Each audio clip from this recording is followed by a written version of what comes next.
To be fair, it is the smallest print possible where it says body wash. Can you sit in my seat for a second while I wash my hands? You should have to take my place. Yeah, Mike, host, you're going to get toast twice. We're talking about the McCarthy presser. You're perfect. Oh, yeah, here we go. I got something for you. Okay. Yeah, here we go. Peyton, here's what we're going to do, okay? I want to play this clip. This is, where was it? Kyle Brandt? No. Cut number one. Cut number one. This is cut one. This is the one where I tuned out. I completely checked out mentally after he said that they are champions. But my message would be this. We have established a championship program. It's just not the world championship yet. We know how to win.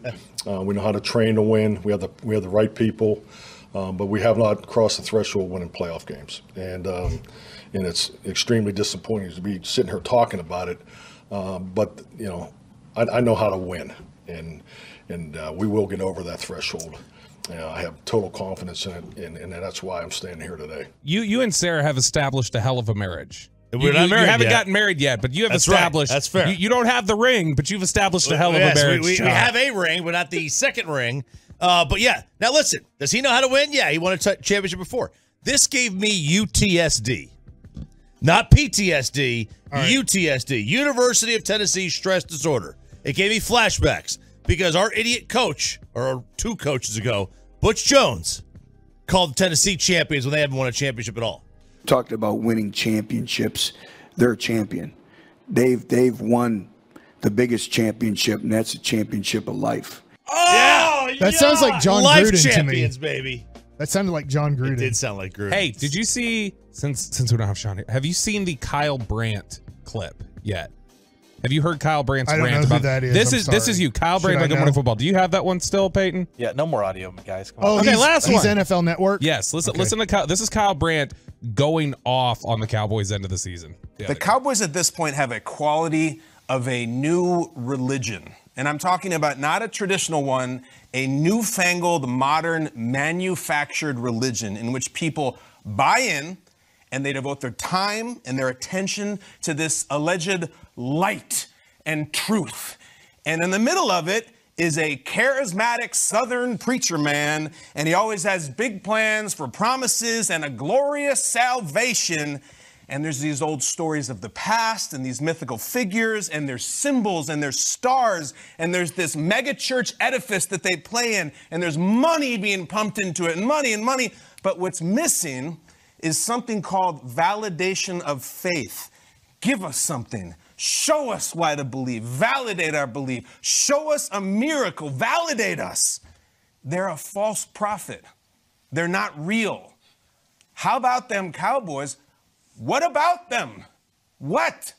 It comes back to the same question it has for a quarter century.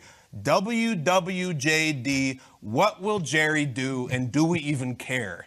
It's a fake manufactured religion that we blindly buy into and that never pays off at the end. And I wish more people would start opening their eyes and seeing the real light, because it doesn't exist. I understand what he's saying. We're the home of the Dallas Cowboys. If we stopped covering them, obviously that we'd get fired. Yeah, which we wouldn't. If the NFL Network covered the Dallas Cowboys the way they should be covered, based off of their 28, 29 years of being just an average NFL organization, when you just look at the field and the play, then they would all get fired for not covering them that way. Like, now, Dak is going to get, after his career's over, he's going to make $500 million being quarterback and being an above-average quarterback in the league, and that's going to be it. But then he's going to get $20 million to $30 million a year to sit there and talk with whoever his host is and analyze football games. Bobby. Like, that's the way that. Which I think his whole point there is not like, don't talk about it. I think it's just the idea of like, let's stop pretending that they're anything more than they are, which is like they have not shown. It's 27 years of continuity and comfortable and run it back. Can I ask you a question about culture? Yeah. With the different teams. So I think people either agree with me when I say this or they roll their eyes, you know, to bring a hard ass in here, right? To crackheads or, you know, to let it be known certain things are not acceptable. We're just not going to do it. Can you give an example of the cultures that you were in where that worked, that didn't work, and whether you think that's applicable here? So when I was with the and to the point whether that can even be done with today's athlete, I heard y'all's big Micah Parsons discussion yesterday. The whole culture thing and if it worked or not for you. I think it's a great question. The team that I was with the longest, because I was drafted in 96, then traded after 01, was the Cleveland Indians. And they had gone to the World Series in 95 and 97. Now, ultimately, they didn't win the World Series. They lost to Atlanta, and then they lost, a heartbreaker to the Florida Marlins in Game 7 in 1997. Now, that was Mike Hargrove was the manager then, and I got to know him a little bit, but I never made the major leagues with him. He was teammates with my father here in Texas, so I knew him a little bit. I don't know how hard-ass he was. Yeah. I think he was kind of tough from what I understand. But then they brought in the opposite. They brought in kind of Wade Phillips and Charlie Manuel, who ended up winning a World Series with the Philadelphia Phillies. But what was in the culture there was this ultimate winning. They were winning the division almost every year. Chicago won it 1 year that I was there, from 96 to 01. I think they lost the division one time. The White Sox snuck in and won a division one time there. But they were playoff successful up to not winning the World Series 2 out of those 6 years. Charlie would give the clubhouse to the guys who had been there and done that somewhat. He wasn't the greatest speaker, so he would let Travis Fryman, Ellis Burks. Jim Thome wasn't a great speaker. Kenny Lofton wasn't. Kenny Lofton was an okay speaker, but he knew like Ellis and Travis Fryman were great at it. Yeah. And so he would turn over when there needed to be a hard-ass situation, he would turn it over to the players that he knew. So that presence was still there. Yes, and they had been winners before. Let's face it, Dak never won anything at Mississippi State. He's never won anything here. I'm not trying to. It is what it is. He won Bobby's heart. Champions. He won Bobby's heart. That's not easy. It's hard to win my heart. But who do you turn? Micah Parsons never won anything at Penn State, and obviously it's only been 3 years, but he's never been in. He's been in some do or die games. But that's where he became a Lion. Yeah, I know, for 1 year. But I just look at it and I go, who do you turn to here? Like the best you can turn to, and I don't know him as a person, maybe, is Gilmore. He's the only person that has actually had success in this league where you could say, talk to me about playing in championship games and what it's like and the commitment and the stuff. So Mike McCarthy is really the only one in that room. I'm not like a huge McCarthy fan. I think he's the Dak Prescott of coaches. He's good, not great. But Travis Fryman, and I don't know this. It may be the case. Was Travis Fryman like a World Series champ? Nope. Okay, so that's still. So isn't it less so they need somebody with the world or the Super Bowl pedigree? Don't they need somebody just to come there to be a motivator and a hard ass? Whether it's a player, coach, or whatever. Don't they need somebody to just come in there and crack skulls essentially? Yeah. Yes. What about managers, Mike, who it was going to be more strict, and people weren't going to love it, but you felt like it was productive, like that type. I'm talking about from leadership. I hear what you're saying, and here's the tough thing: the closest I had to that would be Buck Showalter here, but he had a young developmental team. He had Michael Young 3 years into his career, Mark Teixeira 2 years into his career. I think Hank Blaylock was 2 to 3 years. Like he had a team that Alfonso Soriano had come over from the Yankees, but it was a young team. He did have Eric Young, Brian Jordan. EY.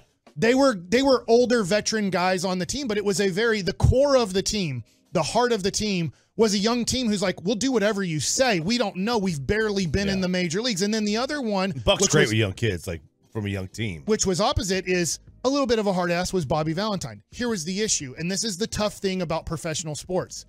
That guy makes the least amount of money out of all of the superstar players. So when John Franco stood up in a meeting where we were struggling in August, early September, we'd kind of played our way out of being a playoff contender, and Bobby decided to go around the room and just start kind of airing out his grievances.